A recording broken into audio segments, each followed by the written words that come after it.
A national nonprofit is making a name by getting families out of medical debt. They buy the debt at a discount and then pay it off for millions across our country. But not here in Charlotte. That's because Atrium Health and Novant Health, they do not participate. A former doctor is on a mission to change that. Here's Tradisha Woodard. Buried away in hospital bills.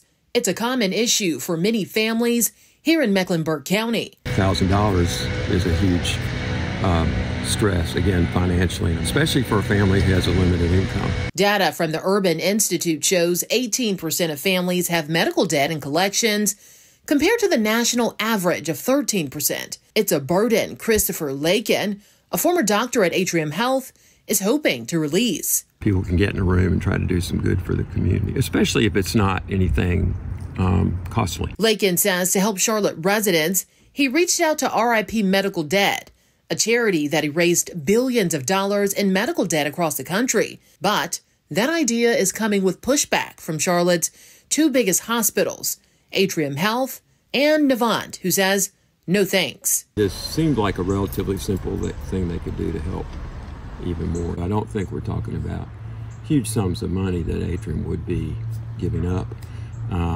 So that's why, to us on the outside at least, it's still a bit of a mystery why they're so resistant. I also reached out to both hospitals. So far, Novant responded saying, instead of selling debt, they have incentives for households with an income of up to 300% of the federal poverty level, along with discounts and interest-free payment plans. Lakin says it's not enough. Keep in mind that roughly for every $1 that RIP spends acquiring debt, they can relieve $100 of medical debt.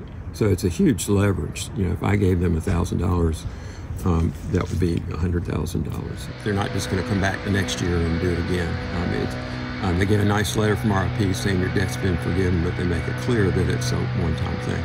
As Lakin continues his push to help Charlotte families, he's also looking ahead for solutions to put an end to the rigorous debt cycle. There's been a lot written in recent years and said about the American healthcare system, and it's got a lot of positives, but what it doesn't have is an equitable way that people can access and pay for medical care. Tradisha Woodard, WCNC Charlotte.